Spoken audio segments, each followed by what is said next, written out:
We're joined by OUTA's Executive Manager for Local Government, Julius Kleynhans. A very good evening to you. Thank you so much for your time. As we learn of how water insecurity in parts of the country will reach catastrophic levels in the coming years, what should we make of what's currently happening, the latest developments? Sure. I think some of this maintenance is long overdue. I think it's going to become a bit of a norm at the moment. The aging infrastructure in the city of Johannesburg is so severe that we will see a lot more of these infrastructure breakdowns in the near future. I think what's very important is that we need to clarify and get better communication from the city of Johannesburg. What is actual infrastructure breakdowns by the city? And then what is actual maintenance routines by the city, as well as Rand Water. Rand Water is now currently doing proactive upgrades and cleaning out reservoirs and things like that. But they're the bulk supplier. At the end of the day, it's a bit of a difference when it comes to the city, which distributes the water off the bulk supplier to communities and consumers throughout the city.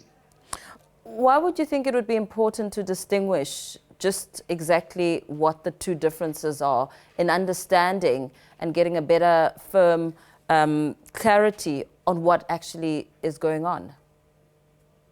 I think it's very important to start cutting through some of the nonsense that we've heard over, some of these engagements from the city and municipalities in general. The reason I'm saying that is, as stakeholders in the city, we need to hold those in authority to account. They're supposed to provide proper services. So routine maintenance is good. That's proactive work where they upgrade the current infrastructure to ensure that they can supply for future demands and needs. When it comes to reactive infrastructure that breaks and consistently breaks, the impact on us as consumers and businesses is so significant. But because of the narrative economics or the way some of these things are communicated, it seems like it is routine maintenance. And I think it's important for us to know that, because that's where we need to step up and hold those in authority to account.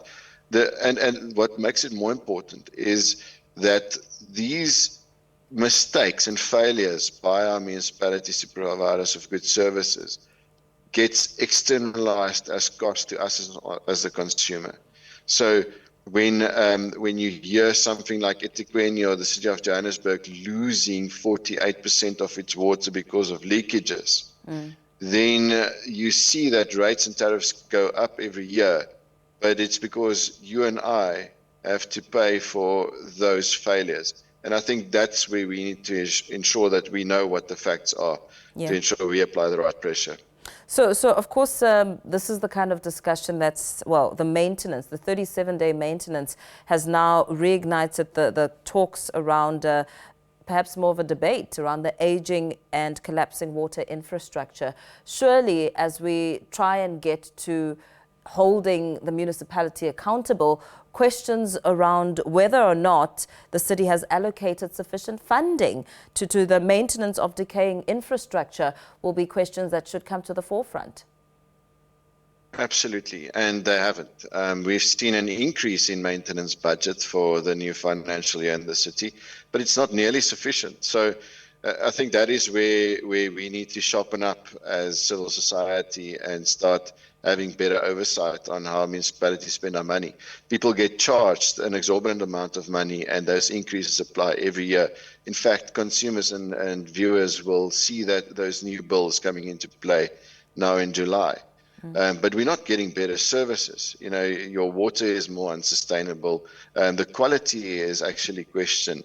And this is very important. But Rand Water sharpening up and ensuring that they are doing proper maintenance will hopefully reduce significant increases from the bulk supply in the new years to come. And we know that this maintenance occurs a week after the Department of Water and Sanitation launched a program called the Platform for a Water Secure Gauteng to approach the stabilization of all water providers. Now, surely this is a step in the right direction to prevent the unfolding collapse in municipalities.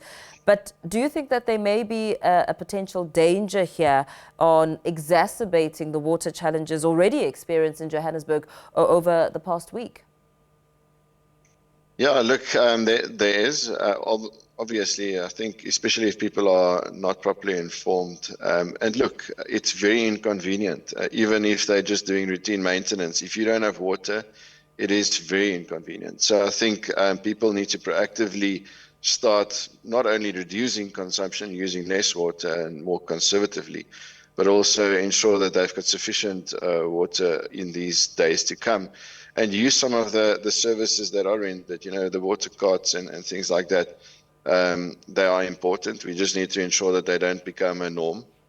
Um, and I also think, another platform for problems that have existed over time, and it's self-inflicted, doesn't necessarily make everyone excited. But I do believe that the current Department of Water and Sanitation and their leadership have done immensely good work. And, now it's just our municipal managers and their staff to come to the party. But I think for as long as the underfunding in water services occurs and we don't see proper maintenance budgets in place, and we don't, in fact, see the ring fencing of the tariffs that you pay for water and sanitation going back to that service and not just going into the general coffers of a municipality and being spent elsewhere, we won't see a significant difference. And I think that is definitely something that needs to be prioritized. And if you just quickly think, Treasury standards actually say that, listen, with your current water assets, you need to at least have 8% of that value allocated to a budget to ensure that you can fulfill proper maintenance. And we've seen far lower. I think the average of our cities are around 2% that's being spent on maintenance, and that it's not enough. And then lastly, MI grants, your municipal infrastructure grants, are supposed to be allocated to these new capital projects, ensuring that there's future supply of water to the demand and urbanization, and serving especially marginalized communities with these essential basic services. But time and time again, we see that our municipalities are not spending that money, and it becomes a political issue rather than providing basic human rights and those needs. And in the meantime, we need to avoid an urgent water crisis. I mean, judging from what's happening now, in the next few years, we could be talking about something which is far worse. So, do you think that anything more can be done to avert that?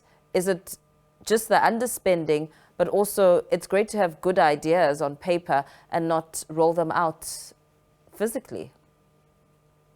I think that is probably one of the biggest issues we've seen over the last decade. We've seen, I think it was 9 ministers or DGs just in the Department of Water and Sanitation being changed.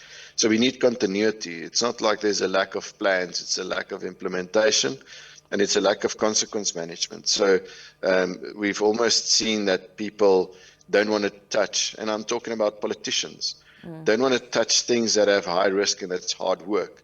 It's about quick political point scoring, and that has severe repercussions. So I think things like a delay in the Lesotho Islands Water Phase 2 scheme, for the viewers, that is basically most of Gauteng's water comes from Lesotho. We've got a scheme there, but because of the expansion in the Gauteng from consumers' point of view, as well as business and industrialization, there's not sufficient water. So this new scheme of Phase 2 was supposed to be finished and supply Gauteng with water in 2018.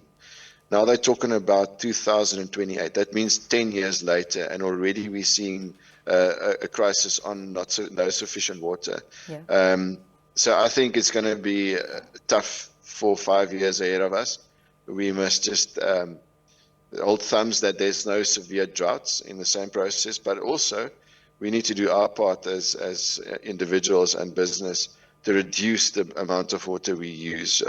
The amount of water used as individuals daily throughout Gauteng is much higher than the norm in the world.